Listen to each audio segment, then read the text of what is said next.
ଯେତେବେଳେ ଏନୁମରେସନ ହଉଛି ବିଏଲଓ ମାନେ ଯାହା ତାଙ୍କର ନିର୍ଦ୍ଦେଶାବଳୀ ରହିଛି ଘରକୁ ଘର ବୁଲିକିରି ଭୋଟର ତାଲିକା ପ୍ରସ୍ତୁତ କରିବେ, ସେଇଟା ହଉନାହିଁ ଅନେକ କ୍ଷେତ୍ରରେ ଏବଂ କିଛି କିଛି ଜାଗାରେ ବସିକି ସେ କରିଦେଉଛନ୍ତି। ଏ ହେଲା ବଡ଼ ସେଇ ପ୍ରସଙ୍ଗରେ ଧର ଆପଣଙ୍କ ଘରକୁ ଗଲେ ଯୋଡ଼ିଏ ଫର୍ମ ନେଇକି ଗଲେ, ଗୋଟିଏ ଫର୍ମ ଆପଣଙ୍କୁ ସେ ଦେବେ, ସେ କାମ ହଉନାହିଁ, ବହୁତ ଜାଗାରେ ହଉନାହିଁ ଅଭିଯୋଗ ଆସୁଛି। ଦିଟା ଏକ ଫର୍ମ ଧରିକି ପଳାଉଛନ୍ତି।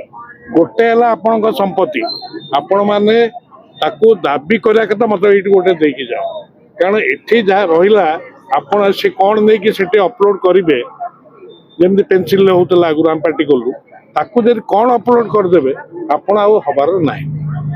ଯାହା ଅପଲୋଡ ଯେତିକି ହେଲା କହୁଛନ୍ତି 70% ଏବେ କହୁଥିଲେ, ଯାହାଙ୍କର ଅପଲୋଡ ହେଇଛି ସେମାନଙ୍କ ପାଖକୁ ଯେମିତି ଆପଣ ଏଟିଏମ୍ ରୁ ପଇସା ଉଠେଇଲେ ଗୋଟିଏ ମେସେଜ ଆସେ বা ଫୋନ ପେରେ ଗୋଟେ ମେସେଜ ଆସେ। ଆମ ଦାବି ମୁଖ୍ୟ ଦାବି ବିଜୟ କହିଛନ୍ତି କହିପାରିବିନି, କିନ୍ତୁ ମୁଖ୍ୟ ଦାବି ହେଲା ସେଇଟା ଯେତିକି ଏପର୍ଯ୍ୟନ୍ତ ଡିଜିଟାଇଜ ଅପଲୋଡେଡ ହେଇଛି ଆକ୍ରସ ଓଡ଼ିଶା, ସେତିକି ଲୋକଙ୍କ ପାଖକୁ ସେ ମେସେଜଟି ଯାଉ ଯେ ଆପଣଙ୍କ ଫର୍ମଟି ଅପଲୋଡେଡ ହେଇଛି ଆଉ ଡିଜିଟାଇଜ ହେଇଛି। ସେଇଟା ସବୁଠାରୁ ବଡ଼ ଦାବି।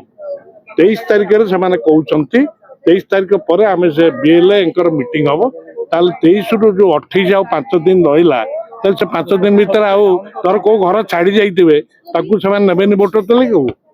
ସେ ଜିନିଷଟା ଆମେ ଅପୋଜ କରୁ। ତୁମେ ନିଅ 28 ତାରିଖ ଯୋଉ ଟାଇମ ପ୍ଲାନଟା କରିଛ ନିର୍ବାଚନ କମିଶନ କରିଛନ୍ତି, ଆମେ କରିନୁ ଯେ 28 ତାରିଖ ପର୍ଯ୍ୟନ୍ତ ଏନୁମରେସନ ଚାଲିବ, ତାପରେ ଯାହା ହବ। କିନ୍ତୁ ଯଦି ମୁଁ ଯାହା ଆମେ ଶୁଣୁଛୁ ଯେ ବିଏଲଓ ମାନେ 23 ତାରିଖ ପରେ ଆଉ ଏନୁମରେସନ ନ କରିବା ପାଇଁ ଆପାତତଃ ମନେ ମନେ ସବୁ ନିଷ୍ପତ୍ତି କରିଛନ୍ତି। ସେଇଟା ଯେମିତି ନ ହୁଏ ସେଇଟା ନିର୍ବାଚନ ସିଓ ଓଡ଼ିଶାଙ୍କ ଦାୟିତ୍ୱ। ଏ ମୁଖ୍ୟ ଦାବି ହେଲା ଯାହାଙ୍କର ଅପଲୋଡେଡ ହେଇଛି ଡିଜିଟାଲ ହେଇଛି ତାଙ୍କ ପାଖକୁ ମେସେଜ ଆସୁ, ସେଇଟା ହଉଛି କନଫର୍ମେଟରୀ ମେସେଜ ଯେ ହଁ ଆପଣଙ୍କର ଭୋଟର ତାଲିକାରେ ଅପଲୋଡେଡ ହେଇଛି, ଏବେ ଯୋଉ ଏସଆର ଚାଲିଛି ବାସ୍ ସେଇଟା ମୁଖ୍ୟ ଦାବି।